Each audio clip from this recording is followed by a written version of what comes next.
예, 안녕하십니까. 네. 초등학교 교과서에 이런 내용이 실리게 된 건 이번이 처음인가요? 2014년도에도요, 예. 비슷한 사건이 있었습니다. 그러나 그때는 극히 일부의 교재만 한국이 독도를 불법으로 점거하고 있다. 이 말을 넣었습니다. 예. 전체는 아니었습니다. 예. 예. 그런데 이번에는 뭐 전체 다 이 표현을 똑같이 사용하고 있다. 예, 더 조금 세밀하게 말씀드리면요. 네. 초등학교라고 해도 3학년까지는 독도 기술은 없습니다. 네. 일본에서요. 네. 4학년에서는 불법 점거라든가 그런 말은 없고, 네.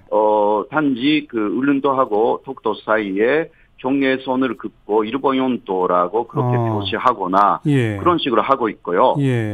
불법 점거, 그러니까 한국이 독도를 불법 점거하고 있다라는 표현은 5.6한령 예. 3정에 정확하게 나온 것입니다. 예, 예. 중학교, 고등학교 사회과 교과서는 이미 오래전부터 그런 표현이 있었죠? 예, 그렇습니다. 그러니까 그거는 일단 중학교, 고등학교 레벨에서의 하나의 표현이라고 할 수가 있었는데, 네. 초등학교까지 그 레벨을 사실상 낮춰가지고, 그렇죠. 한국이 나쁘다라는 예. 인상을 주기 위한 하나의 수단이 이렇게 동원되었다. 볼 수가 있죠. 초등학교까지로 확대했다. 왜 이렇게 했을까요? 예. 일본의 의도는 뭐라고 보십니까? 일단 2017년에 이러한 신학습 지도 요령이라는 것이 결정돼가지고요. 네. 거기에 특히 독도에 대해서는 불법 점거라는 말을 놓지 않으면 안 된다. 네. 특히 5.6한령 교과서에는 그런 예. 식으로 결정된 게 2년 만에 반영된 것이고요. 예. 내년부터 사용되는데, 예. 특히 2017년 시점을 보면, 위안부 문제, 그러니까, 재단 해산 문제라든가, 그렇죠. 위안부 문제, 재협상 문제라든가, 그런 문제가 예. 불거졌고요.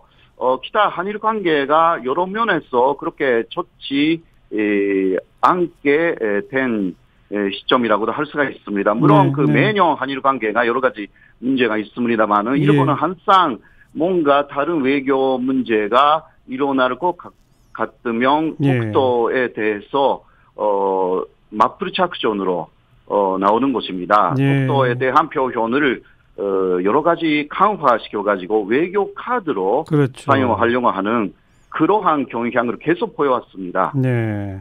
일본 국민들은 이 독도에 대해서 관심이 많이 있습니까? 사실 일본 국민들을 전체를 볼 때는 특히 젊은 세대는 거의 관심이 없습니다. 그러니까 또 젊은 세대가 관심이 없다 보니 교재에 놓고 젊은 학생들을 가르친다 그런 생각인데요. 네. 사실 제가 일본 쪽에 그런 중학교라든가 많이 좀 조사를 했는데요. 예. 실제로 가르치고 있는 선생님들은 그렇게 많지는 않습니다. 예, 교재는 있지만, 예. 아무래도 이것은 상대방의 위견도 있기 때문에, 예. 그냥 교재만에 있고, 교사들은 거기에 대해서 깊이 가르치거나, 네. 일부 시마네현이라든가요. 그런 데서는 아주 철저하게 가르치고 있거든요. 그렇겠죠. 그러나 다른 데서는 조금 느슨하게 선생님의 재량에 맡겨서 하는 경향이 아직 있습니다. 우리 국민들은 정말 어린아이부터 할아버지 할머니까지 독도 하면은 피가 끓는 어떤 그런 정서를 가지고 있는데 일본 국민들은 대다수가 무관심하다 한마디로. 한마디로 아직은 그렇습니다. 그러나 이런 식으로 일본이 결국은 일본은 차근차근 계획을 세워서 일본 국민 전체 의식을 바꾸려고 하는 작전을 계속 특히 아베 정권에서는 쓰고 있기 때문에 항상 조심해야 되는 것 사실이고요. 네. 그리고 이쪽에서는 일본 쪽의 논리가 잘못됐다라는 부분을 일본 말로 많이 노출을 시키는 그러한 노력을 많이 해야 된다고 생각합니다. 그렇죠. 한국말로 아무리 해도 우리 안에서만 해도요. 효과가 거의 없습니다. 그러니까 또 영어로 해도 일본인들은 영어를 읽지 않습니다. 거의요. 그러니까 일본 말로 인터넷 사이트뿐만이 아니라 요새 그 유튜브도 상당히 그 일본인들이 보지 않습니까? 그렇죠. 그러니까 일본인들이 이해할 수 있는 언어로 정확하게 잘못되어 있다라는 것을 논쟁이 아니라 교육하는 수준에서 계속 해야 되는 시점에 와 있다고 저는 생각합니다. 우리 정부가 직접 나서야 될까요? 그런 노력을? 그 정부는 그렇게까지 할 필요는 없고요. 그러나 그러한 일단 분위기는 만들어줘야 되고 민간 단체라든가 뜻이 있는 자치체라든가 그런 데서 처음부터 할 수 있는 부분들이 상당히 많이 남아 있습니다. 아직은 그 한국 군에 대한 교육 수준에 상당히 머물러 있는 부분이 좀 있어가지고요. 그것으로는 그 일본의 이러한 일본 정부 중심의 의무직임을 막을 길이 조금 부족하지 않겠나 그렇게 생각됩니다. 민간 주도로라도 일본 사람들이 이해할 수 있게 역사적 자료를 충분히 교육하는 그런 자료들을 많이 만들어서 제공해야 한다 이 말씀이고요.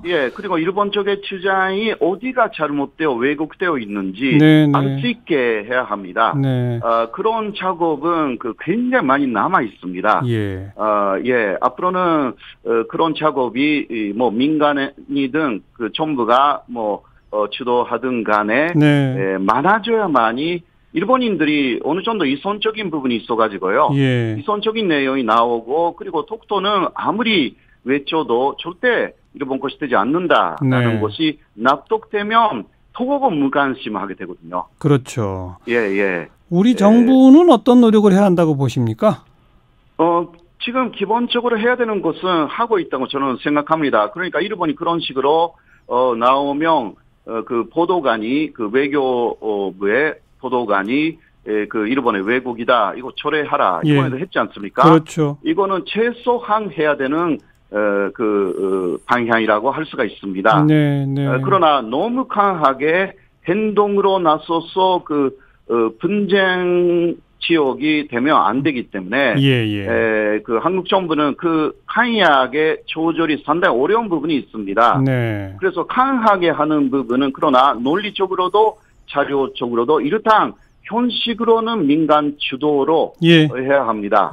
그렇게 저는 생각합니다. 분쟁 지역화하려는 일본의 의도에 말려 들어가면 안 됩니다. 말려들어서 이용당하지 않을 선에서 정부가 그 자세를 유지하고 민간 주도의 광범위한 운동이 적절해 보인다. 이 말씀.